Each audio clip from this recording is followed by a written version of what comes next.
We are having beautiful weather now here in the Tennessee Valley. Spring is here. Summer is right around the corner. Perhaps the most beautiful season of the year here, but also for an awful lot of us, that dreaded time of year to be buying bathing suits, putting on your shorts, and not hiding really from the weight that you might be wishing you could lose. So we're very happy this morning to have on the show Dr. John Jaquish. He is with Jaquish Biomedical, and he's going to kind of guide us through this morning some tips he has discovered on how to get your bones stronger, your muscles stronger, burning that fat, and looking and feeling your best. So nice to see you this morning.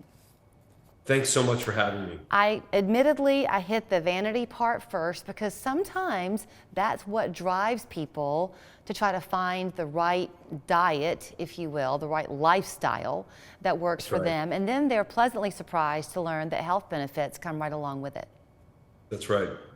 In fact, I typically take that approach too. It's easier to appeal to somebody's vanity because their health can be something that's off into the future. Right. Right. Easy to put off, but it's like, hey, you want to look good for summer? People respond well to that. Right. So you join our conversation this morning with years and years of experience really with the health side of it, because whenever you are healthy, your body just looks and performs better. I use the word perform because you've got quite a resume in working with professional athletes and helping their bodies work optimally. Right. Actually, there's almost no difference between working with professional athletes and regular people. Sometimes the results are a little bit more extreme with the professional athletes just because they're genetically gifted, but they're no different than the rest of us. They also would rather sleep in. They would also rather eat cheesecake than maybe a healthier option. So it is interesting. I think a lot of individuals think that professional athletes may have it easy. They don't. Okay, so let me pick up on some tips that you kind of shared with me to kind of help us cover a lot in the little bit of time that we have. So first crack out of the gate, you're a fan of intermittent fasting. You like that approach? It's certainly easier to stick to than calorie restriction. Calorie restriction, well, there's a caveat to that. When you're low carbohydrate, you're not hungry. Like most of us who are constantly eating carbohydrates, we're depending on the glucose system of energy, which means as soon as we're done burning glucose, the last meal we had, we want more. And this is why sometimes people wake up in the morning, they go to work, and by 9 a.m., they're hangry. They really need to eat something. And there's a physiological need for them to eat that they're feeling from inside their body. Whereas if you break that cycle and you start using the ketogenic fuel system of the body, by the way, ketogenic nutrition is not a fad, it's an actual system of energy in the body. We have two systems. We typically only use the glucose system because we're just constantly shoveling sugar in our mouth. And whether that sugar is broccoli or whether that sugar is a candy bar, it still keeps us dependent on that same glucose system. So by breaking that cycle, and that's one thing intermittent fasting does, you end up burning your own body fat. Instead, in fact, this is an interesting cocktail party conversation, a little tidbit. The highest your low density lipoprotein, LDL, which used to be called bad cholesterol. It's not really, it's actually wonderful now because we have a better understanding of it. It is highest when you're in the fasted state. So saying LDL is bad for you is like saying weight loss is bad for you. Okay, so there's so much that we can talk about. So I want to, something else. So in your work with athletes, you would think a layperson that, oh, they must be working out all the time, doing the cardio workout. We've kind of got a misunderstanding of that too. More cardio does not always equal weight loss. Even a little bit of cardio does not equal weight loss. Like cardio, it upregulates cortisol. Cortisol does two primary things to our body composition.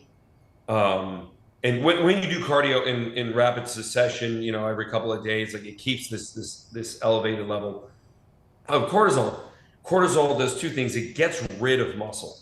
So when people start to lose weight, when they start doing like 5Ks or whatever, whatever they're doing to what they think is lose weight, but what they're losing is muscle.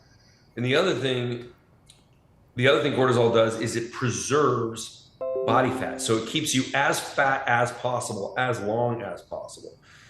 This is exactly the opposite of what people want when they're typically doing cardio to lose weight. But they don't know that. Now, the research has been out there for 40 years, and there are a few people who have said it, but the gym industry, it's a little too much science for them to present. Plus, they're selling you access to treadmills, so they don't really care if you're misled. So did I hear you say that when you work out, you are creating cortisol, you're building cortisol, but the cortisol is what causes you to hold on to the fat? That's right. So it's a self-perpetuating problem. Right. It just makes the problem worse. Okay. Doesn't So make it better. I left something out in introducing you that was an error on my part, but I'm hoping you'll go there with me, because that is that you have invented this bone density building technology. Is that what's called X3? And can you explain that? That's OsteoStrong. I invented, okay. X3 was my second invention. Okay, can you give us a synopsis then of the OsteoStrong and how you got started with that? What led you to that? So yeah, I developed it to treat my mother's osteoporosis. So she was diagnosed with osteoporosis many years ago. Felt like it was going to be very limiting for her life. She read some of the fracture statistics and was terrified. And then she was prescribed medications that she didn't want to take because she thought the side effects were just unreasonable. So what I did was I built an impact emulation device.